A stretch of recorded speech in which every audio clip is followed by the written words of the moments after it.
Introduction. The laughter never ends. A dark screen. The sound of distorted laughter fades in. A whisper. Why do you think we smile? We know something you don't. A sudden cut to black. For centuries, clowns have entertained, delighted, and terrified. But beneath the painted smiles and oversized shoes lies something much darker. This is not just a story. This is a warning. Once you see them, they see you too. Welcome to The Smiling Curse. Chapter 1. The First Smile. 1975. Chicago. The victim's perspective. The last thing I remember is the sound of laughter. Not the kind that fills a room with joy, but something else. Something hollow. Something wrong. I was walking home when he pulled up beside me, dressed like a clown. Said his name was Pogo. Said he knew how to make balloons twist into any shape I wanted. And for some reason, I got in the car. Maybe it was the way he smiled, or how he spoke to me, like an old friend. Maybe it was something else, something I don't understand. The basement smelled like damp earth and old paint. He told me it was all part of the show. Said I just had to play along. When the rope tightened around my throat, he whispered, "You're going to love this trick." I never saw daylight again, but I wasn't alone down there. Not really. There were others, and they were still laughing. John Wayne Gacy, the original killer clown, left a legacy of horror that blurred the line between entertainment and terror. His crimes planted the seeds of a fear that would grow beyond reality, beyond history, into something far darker. Because you see, clowns have always been watching. They've always been waiting, and the laughter never really ends. Chapter 2. The Jester's Curse. 1679. France. The court of King Louis XIV was a place of grandeur and excess, filled with music, dancing, and opulence. One evening, a new jester appeared, a stranger with a painted face, his grin fixed in an unnatural smile. No one knew where he came from. No one saw him arrive. And yet, he was there, performing for the king. His laughter was shrill, unsettling. The servants whispered of his strange habits, how he never blinked, never seemed to eat. But it wasn't until the royal painter captured his image that the horror truly began. The next morning, the painting had changed. His smile had grown, wider, sharper, almost predatory. The king, disturbed, ordered his execution. As the axe fell, the jester whispered something to the executioner. That very night, the executioner returned home and, with the same eerie smile, murdered his own family.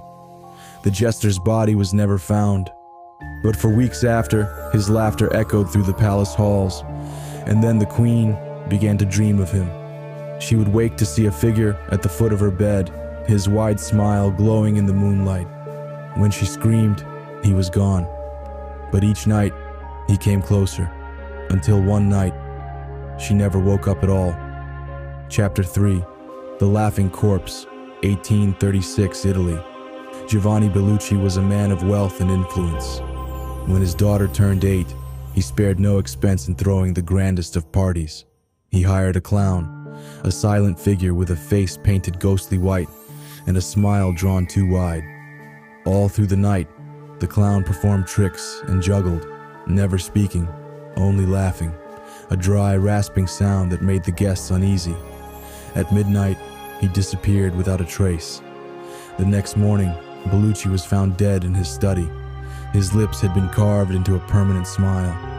His daughter swore she had heard a whisper before she fell asleep, "I'll see you again." To this day, the Bellucci estate remains abandoned, and ever so often, visitors report hearing faint laughter drifting through the empty halls. Some claim to see shadows moving in the corners. Others hear whispers calling their names. Those who stay too long don't return.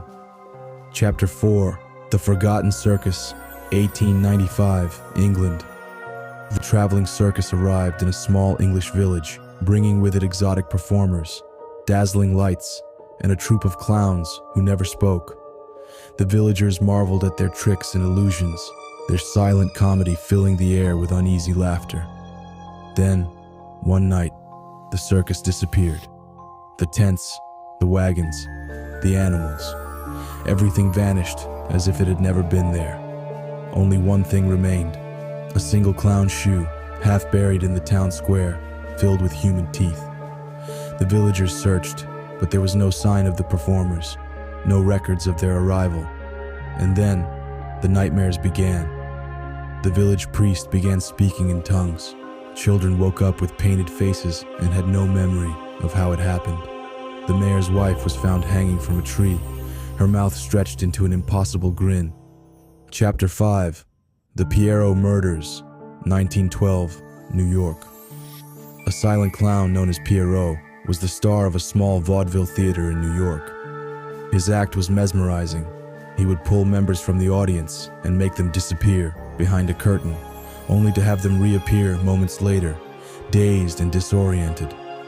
But one night, a woman stepped behind the curtain and never returned. The show ended abruptly, and when police arrived, they found the theater completely empty. No audience, no actors, no stagehands. Pierrot's costume lay crumpled in the dressing room, still warm to the touch. On the wall, scrawled in red, was a message: "The joke isn't over." Years later, a janitor cleaning the ruins of the abandoned theater heard footsteps behind him. When he turned, he saw Pierrot smiling. Chapter 6. John Wayne Gacy, the Killer Clown, 1972, Chicago. In the depths of Chicago's shadowed suburbs, a name emerged that would haunt generations: John Wayne Gacy. By day, he was a seemingly benign entertainer, known as Pogo the Clown, charming children at parties with painted smiles and jolly antics. But when night fell, the mask slipped away to reveal a monster cloaked in the guise of a jester. The very air around his home reeked of decay and despair. Neighbors whispered about a silence that was more than just the absence of sound, a silence that held secrets of muffled cries and unspoken terror. Behind closed doors, in a place that should have been a home, unspeakable horrors were concealed. When the police finally breached his threshold, they uncovered a hidden chamber beneath the floorboards, a macabre gallery of dozens of lives stolen too soon. Among the grim relics was a pristine clown suit, as if carefully preserved for its next performance. In the aftermath, a chilling message was found scrawled on a damp wall: "I was only one of many." In that moment, it seemed as though Gacy was not merely a man, but a vessel for an ancient curse, a curse that has haunted clowns through the ages. His legacy was etched not only in the victims he claimed, but in the persistent, echoing laughter that defied death, sowing seeds of terror that would grow into a myth spanning centuries. Chapter 7. The Creepy Clown Epidemic, 2016, worldwide. As the world entered the digital age, a new chapter of horror unfolded. In 2016, a wave of unsettling clown sightings swept across the globe, transforming urban legends into a modern nightmare. At first, these encounters were dismissed as pranks or the work of viral marketing, but soon, the evidence grew undeniable. In quiet suburban streets and secluded woodland paths, security cameras captured figures clad in clown costumes, standing motionless under the pale glow of streetlights. One video showed a clown outside a modest home at 3 a.m., its painted eyes locked onto the lens in an unblinking stare that seemed to pierce through to the soul. The following morning, the occupant of that home had inexplicably vanished. Social media platforms exploded with images and frantic eyewitness accounts. Hashtags like Sojourn Clown Curse spread like wildfire as communities around the world recounted their own encounters. Stories from a foggy street in London, a deserted parking lot in Sydney, and even eerie sightings in the abandoned corridors of a Tokyo mall. Each new report added another layer to the legend. Was this merely a resurgence of a long-dormant evil, or had the ancient curse of the clowns found a new way to manifest in the modern era? In every corner of the globe, the laughter of the cursed echoed, a reminder that the terror of the painted smile was far from confined to history.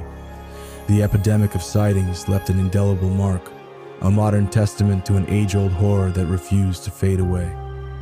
Chapter 8. The Final Whisper, 2024, present day. In the present day, the legacy of the cursed clowns endures, evolving with each passing generation. On a storm-lashed night in 2024, a man awoke at precisely 3:33 a.m. to a sound that chilled him to his core, the soft, sinister echo of laughter emanating from the shadows of his apartment.